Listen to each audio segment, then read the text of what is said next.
Welcome to the Michigan Man Podcast on Wolverine Sports Radio, a member of the V Sporto Network, and in partnership with SB Nation's Maize and Brew, for Wolverine fans from coast to coast. Go Blue and welcome to the show. I'm your host, Mike Fitzpatrick. It's time to begin our previews of the fast approaching season. If you're like me, in a couple of weeks, you'll be tired of speculating about Michigan football and ready to tee it up. It begins for real 1 month from today, and I can't wait. I know you feel the same way. Fall practice also starts today. We're recording on Wednesday, with the first scrimmage coming next week. There are position battles still taking place, not many though. This team is as deep and as talented as any we've seen during the Jim Harbaugh era. Even Jim says this is his best team, at least on paper. Getting in peak shape, working on offensive and defensive schemes, and avoiding injuries will be the priority in the next few weeks. My guest today says you would have to nitpick to find any area of weakness on this team. He believes they will be challenged by the schedule, but they have the firepower on offense and a very good defense that will help them meet those challenges, along with a great coaching staff. With us today is the longtime editor of the Wolverine Magazine, John Borton. So stay with us.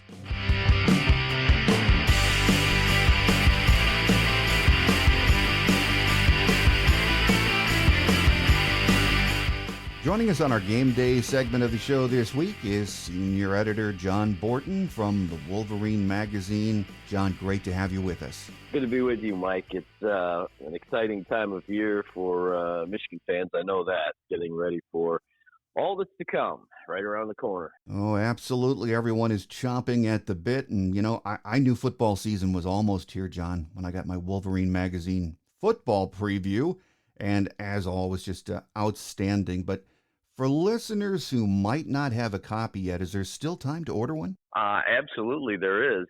And we have done a kind of a bang-up job with sales so far, as you can imagine. Mm-hmm. Michigan coming off of the success that they have. But, the football preview is out in probably in a bookstore near you. But if you want to order it directly, you can call the following number, 800-421-7751. And Blake Corum on the cover. Everybody's All-American, but this issue is just jam-packed.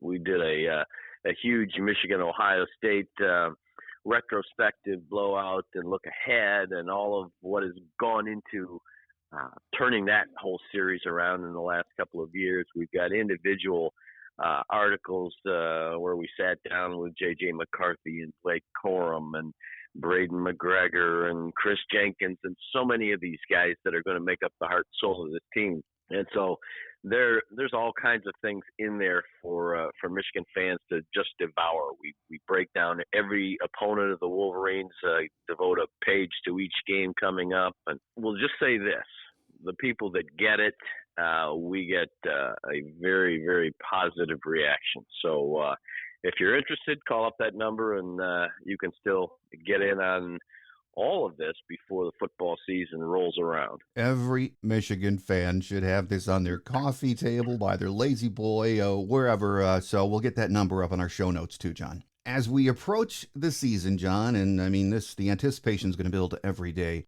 But if there is a cloud, hanging over the program right now, it's the question of, what's going to happen with the NCAA penalties, the suspensions of all of this stuff. We've been hearing about that for the last couple of weeks. Should we expect this to all be taken care of very soon? Well, I guess very soon being relative, it'll be, in my mind, before the start of the regular season. I would think, because if they are, as we hear, in negotiations about what a suitable penalty would be in this instance, and I don't think you're going to get a penalty that is suitable in Michigan's eyes necessarily, given that this is certainly far short of what we know has gone on in many programs. You're talking about buying a couple burgers for recruits that drop in that weren't even invited in on a dead period, and then basically Jim Harbaugh telling the NCAA he didn't recall when they asked him about it. I'm sure that Jim knows all of what goes on and people get away with in this sport, at least prior to NIL. I think that Jim may sit out a game or two. Who knows? The most recent thing we heard was 4. And but I don't know if that's acceptable. He wouldn't talk about it. He couldn't talk about it in Indianapolis for the Big Ten football meetings. So, like I said, I think you probably will hear something before the start of the season. But if Michigan digs its heels in, or if the NCAA insists on more than they want to give, maybe it could drag into the season. Well, let's hope we get this thing settled in the coming weeks before the season. So we don't know, but last week at Big Ten Media Days, of course, Jim could not address that, but he was there in Indy with the guys. And, we don't learn much from that event, but it's a lot of fun to watch. And Jim seemed very relaxed and upbeat, didn't he? Oh, there's no question. We got the Jim Harbaugh that is engaging and funny and expansive and feeling seemingly very calm. Now, the worry here going in was he might shut down a little bit because of this NCAA stuff, but he just took that on directly when asked about it. He said, I can't talk about it. I can't talk about any aspect of it. But when he was talking about his football team, he was really good. He starts out with talking about J.J. McCarthy and invoking some pretty high-level NFL names in terms of Patrick Mahomes, and that he would compare aspects of his quarterback to, and to know that he's loaded with Corum and Donovan Edwards in the backfield, and he's got an offensive line that has reloaded, and including some great work in the transfer portal. I just think that that side of the football is going to be so solid, and he knows it. And he knows that over on the defensive side, it's just like plug and play these days. They're in the third year of the same basic system, the same second year of the same coordinator in Jesse Minter. And I focused on the defensive side of the football for our football preview, and I'll tell you what, these guys are very, very excited about what they're bringing to the table. You talked with Chris Jenkins, who just has all the emotion in the world, and he's going to be a great leader over on that defense, the big defensive lineman. And so these guys just understand. They've been there. They've made big mistakes in the game that they wanted to win in the playoff, and now it's okay. We know what we did. Now let's work it out and take that next step. This is a team very, very invested in going farther in the playoff, and maybe winning the whole thing.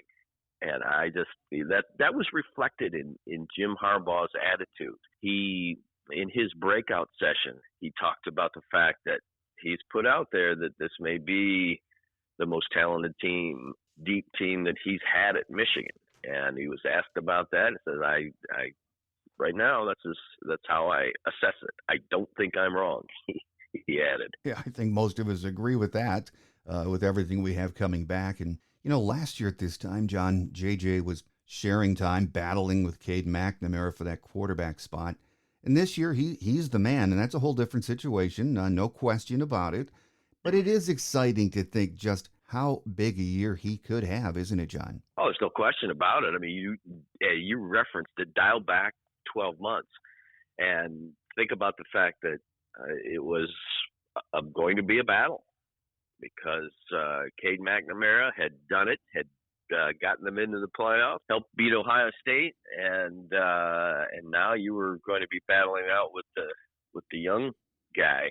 At this point, it is completely J.J. McCarthy's team. He's the leader. He's the guy that went down into Columbus and did something that no Michigan quarterback had done for 22 years, and that is to take down the Buckeyes, and in convincing fashion in their own building. This is after Michigan got off to a somewhat slow start in that game and faced a couple of deficits, and yet it was J.J. McCarthy's arm that jump-started them, and with a couple of big throws that got them ahead. And then, as that game went on, Michigan ground down the Buckeyes for a second straight year. But J.J. McCarthy was at the heart of all of that. And he was at the heart of the big wins, the blowout wins at home over Michigan State and Penn State. And so this is a guy who is so motivated and is so good with the community in terms of how he's used his NIL, how he reacts with his teammates. And that was part of what Jim Harbaugh was relating when he was talking about him. I asked him a question leading off the Big Ten meetings where he was at the podium, and that's when he talked about, look at Patrick Mahomes and how his teammates look at him, how they interact with him. And that's how our guys look at J.J. McCarthy, how they interact with him. He's a great leader.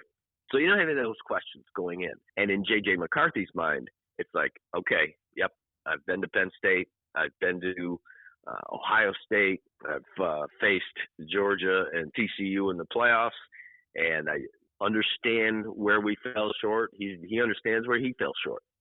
And now you have to roll into this season with a great deal of confidence. You know you've got Ohio State at home. You know the schedule is such that you can really make some mistakes early and get guys accustomed to where they are and what they're supposed to do without risking a football game. I just don't think that starting off with the schedule that they have hurts them at all. I mean, you could have that perception, oh, well, they won't be rated as quite as highly in the playoff picture. Doesn't matter early. They will have plenty of chances to prove themselves, and J.J. McCarthy will be getting plenty of attention right down to, I expect him in New York in December. When you look at the offense, he does not have to do it by himself at all. You look at the two guys in the backfield he's going to be handing off to. I mean, wouldn't most teams like to have Blake Corum and a Donovan Edwards? Nice problem to have. I guess the only thing you might be concerned with when you look at those two guys is how do you split those carries? They're both so good. There's no doubt. And Jim Harbaugh addressed that down in Indy. He said, you've got to get each of them, X amount of carries. I think one of the most interesting things that we'll see playing out in the early part of the season and farther into it is how Sherrone Moore, who now is in charge of that offense, will divide up and will use those guys creatively, maybe at the same time. Maybe if you got Corum in the backfield and you could put Donovan Edwards, who catches the ball wonderfully well, in a slot, or reverse that, have them on the field at the same time in different ways. And I just think that one of the keys to this offense is going to be maximizing the talent that you have there. And as far as, you've got a receiving core that people will say, well, that's the one where they aren't really maybe as standout as they could be. And I just think that this receiving core is going to be able to, especially playing off the running game that Michigan will have, is going to be able to do some things that are maybe unexpected in some people's minds because, like I said, that's been kind of the popular buzz out there that, well, maybe this group just isn't going to be quite as up there in terms of what it's able to do. I think Roman Wilson is going to have just a monstrous season.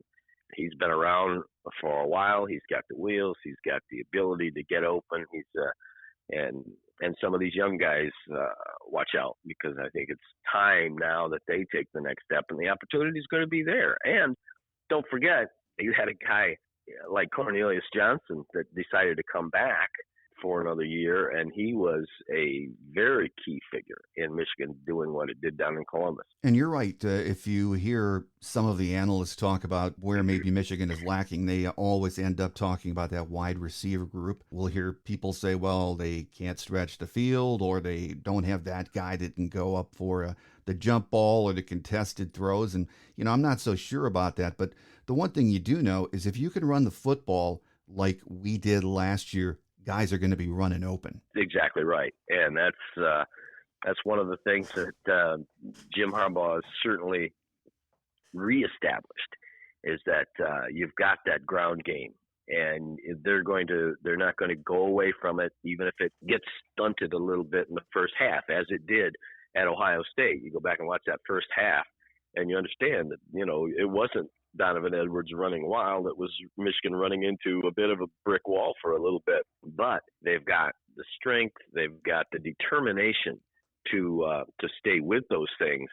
And when the running game starts to pop, that's when you get people overcommitted on the defensive side, and either it's open for throwing the football down the field, or else once you pop through the line and get past that first line of defenders, then Donovan Edwards gets to put highlights up that remain for probably the next half century. Well, we always focus on who's under center, the running backs, the receivers, but we all know this. The guys up front are what makes it all go. And if there's a position group that makes me really relax when dreaming about this season, it's that offensive line.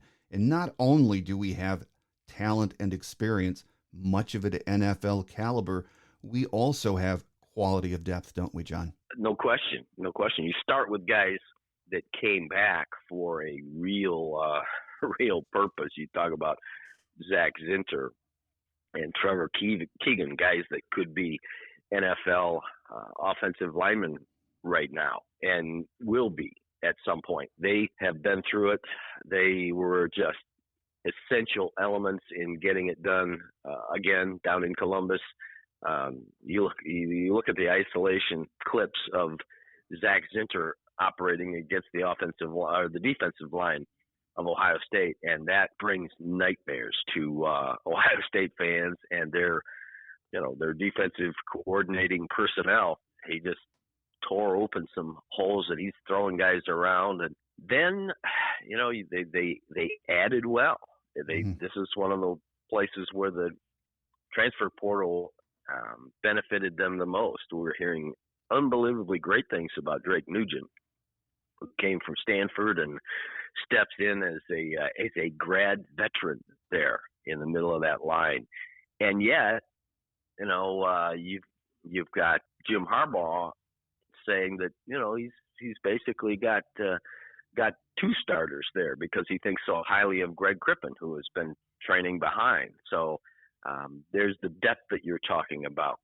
But right across that line, I mean, they've got they talk about it in terms of 10 guys. They have some backups that would be the envy of a lot of Big Ten teams. No question about that. As I said, when planning for this season or thinking about this season, it never changes. In college football and the NFL, the guys up front in the trenches make it happen. And so we know we've got it there. The wide receiving core is, I think, better than a lot of people think. We know what we have at quarterback. We know we have great running backs and depth. Also on that offense, I'm really excited for the tight end room. Colston Loveland, he just got better and better as the season went along last year. And you really, Ohio State especially, and he was great in the TCU game. You just think he hasn't even scratched the surface yet on what kind of a talent he can be. Right, John? I would 100% agree, and that's why I made him my breakout player of the year on offense in our football preview. I just think that some will say, well, kind of he broke out as a true freshman. Yeah, he did, but he was still in a kind of a secondary position and came on when injury to others opened the opportunity. I think this year he is really going to establish himself, especially because of that running game, because of the other aspects of this offense. If you got to guard all the exits, and Colston Loveland at 6'5", 237, maybe 240 some by now, is the full package, and I would 100% agree that he is going to be a really not only an excellent player and an excellent addition to this team, but maybe a target guy, maybe somebody that J.J. McCarthy just feels like, hey, I can really rely on this guy.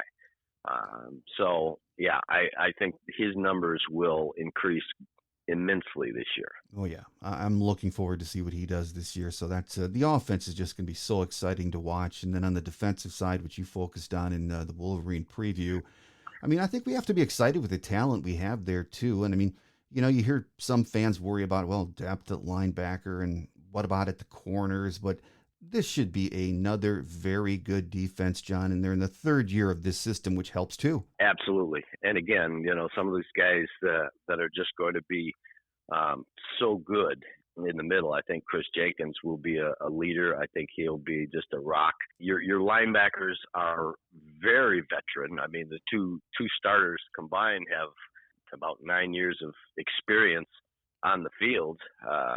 When you get Michael Barrett coming back for a sixth year, that's pretty impressive. And you have other guys that are really, really coming into their own, Jalen Harrell and Braden McGregor and some of these edge guys.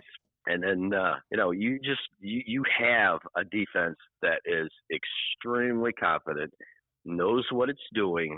And I just think that they Rod Moore in the back end as a safety. I think he's a coach on the field. He's going to be a real leader there. Yeah, you want to get a couple of those things cleared up. You want to know who your other cornerback is, who your depth is at the linebacker. But I just mentioned a couple of guys. Junior Colson is one of them that has been around now for a third straight year, and he has just got all the experience in the world. I think he's going to be extremely, extremely good. And then you add Ernest Hausman, who was a starting linebacker by the end of the season as a freshman at Nebraska last year, another huge pickup through the transfer portal. Ernest Hausman, I talked to some contacts at Nebraska. They said he was our best defensive player by the end of the year. He was, and certainly the best freshman that they brought in. He's a significant loss for the Cornhuskers. So that creates more competition. That creates more depth. And I think that this is a group that was already bringing along some young guys. We'll get to see more of that, more of them. I'm not worried about this linebacking core. I'm not either. I'm not worried who the other corner is going to be either. I just think Coach Mitter is going to figure this out, and I am not worried about the defense. Special teams, though, that's something, at this time of the year, we usually don't talk about it. And heck, we haven't talked about it for the last few years because we knew who the guys were back there. I mean, we've been spoiled, let's face it, with Jake Moody, Brad Robbins, both in the NFL. But this year we have a punter in Tommy Doman, who Jim mentioned last week at Big Ten Media Days as a special talent. And then we have two place kickers battling it out. James Turner, who comes from Louisville, and I think he's a Saline kid too. And then we have Adam Samaha. So it sure looks like we're in very good shape there too, doesn't it, John? Yeah, they haven't been sitting back and just hoping someone develops behind the scenes while you had Jake Moody doing what he did. And I talked to former Michigan kicker Brandon Kornblue, who has his kicking service each year for the preview, and he gives us a great look into these guys, and he just thinks that, as does Jim Harbaugh, that Tommy Doman has a special leg, and I think Harbaugh referenced it as maybe the strongest since he's been here.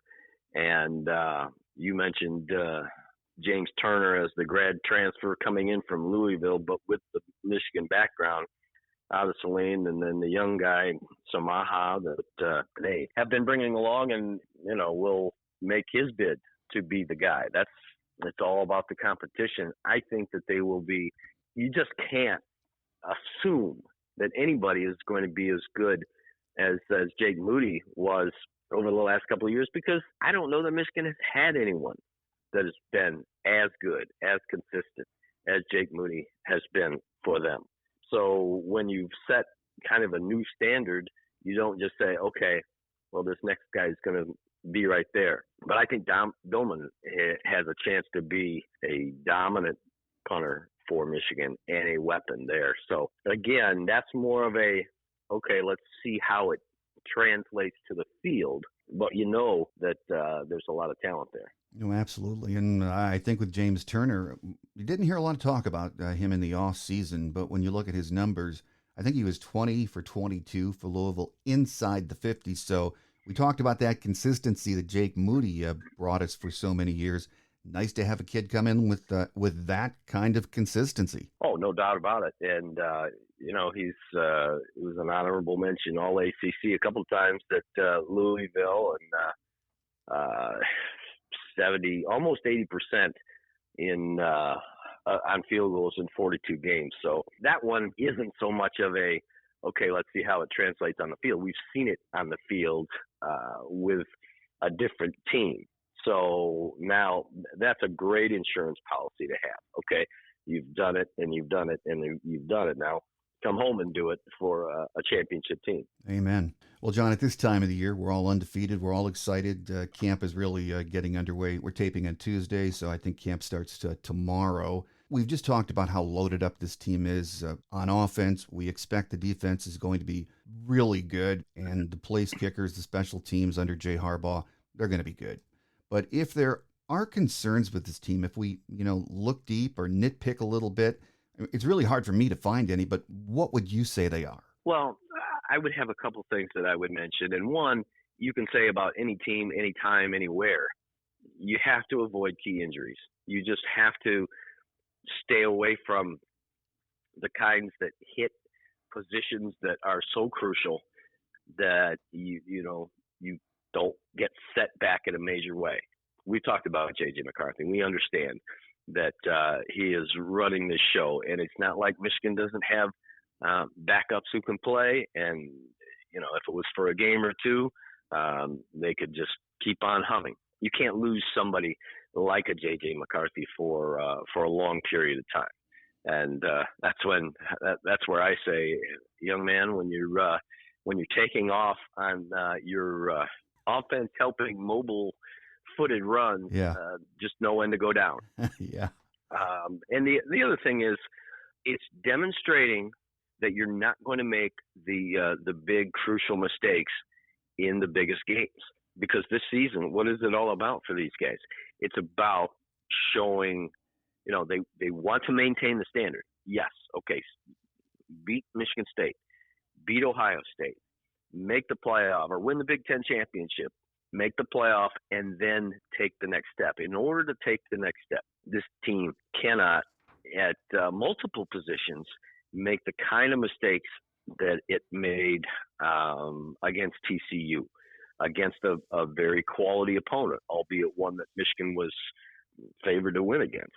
Your quarterback cannot throw a pair of pick sixes. Your defense cannot overcommit, even when it's a little bit desperate trying to get you back in the game and give up the big plays that it did. So I think it's all about, Michigan is going to run over a lot of teams. And Michigan is going to, I think, handle the likes of Michigan State and other teams that would desperately like to knock it off in fairly decisive fashion. What happens when you come to the next TCU? What happens when you get in that dogfight against a very talented team, even if it doesn't have the biggest name?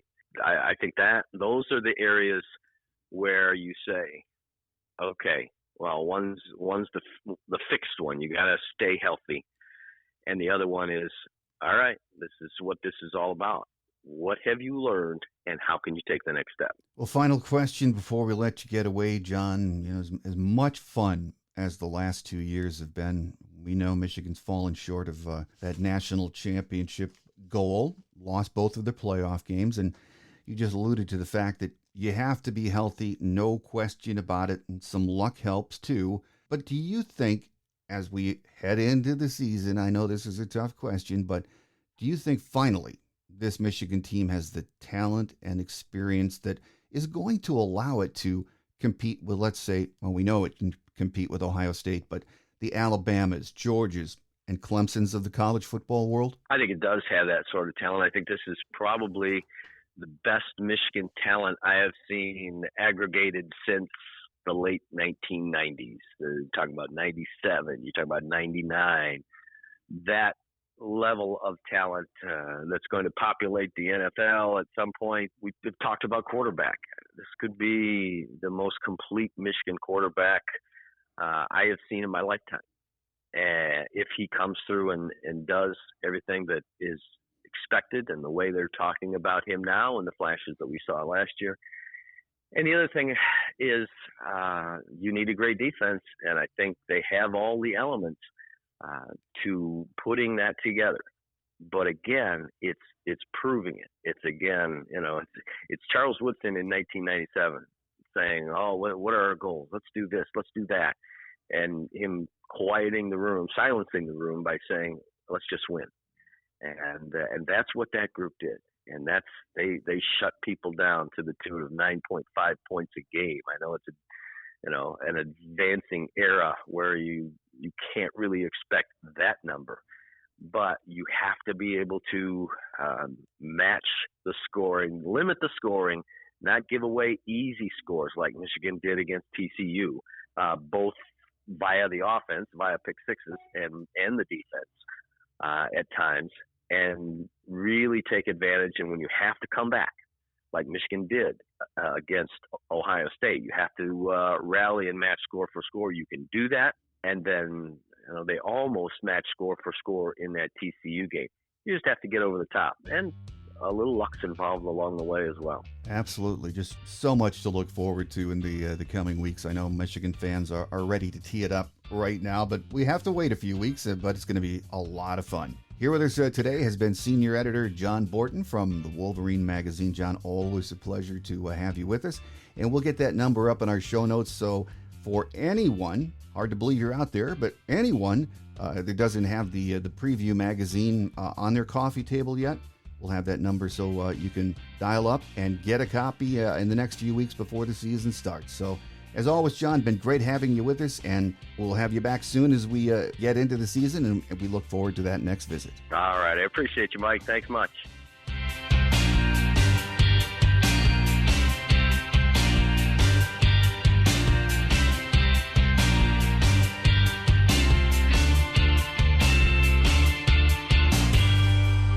On Quick Hits today, this show begins our return to weekly programming for the month of August.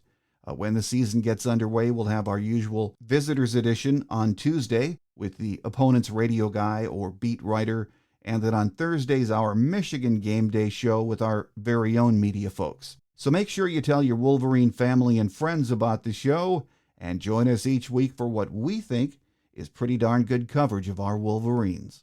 A reminder that if you don't have your copy of the Wolverine Football Preview magazine, you should get one. It is chock full of player interviews, position group breakdowns, opponent previews, and so much more. You can find it at any local bookstore near you, at least in Michigan, or you can call 800-421-7751 and order a copy. That's 800-421-7751, and I will put that number in our show notes. You can also go to thewolverineondemand.com and order directly from the site. Again, every Michigan fan should have a copy of this nearby. It is great stuff. That will do it for now. I'm your host, Mike Fitzpatrick. Have a great Wolverine week, everyone. Until we meet again next week, take care, and as always, go blue. Thanks for joining us today on The Michigan Man, here on Wolverine Sports Radio, a member of the V-Sporto Network, and in partnership with SB Nation's Maize and Brew. Our listener lines are open 24/7 for your calls at 313-263-4842. That's 313-263-4842. Or email us at themichiganmanpodcast@yahoo.com. That's themichiganmanpodcast@yahoo.com. The Michigan Man podcast is produced at the studios of Robin Lynn Productions, Allen Park, Michigan, and is not affiliated with the University of Michigan. Go Blue!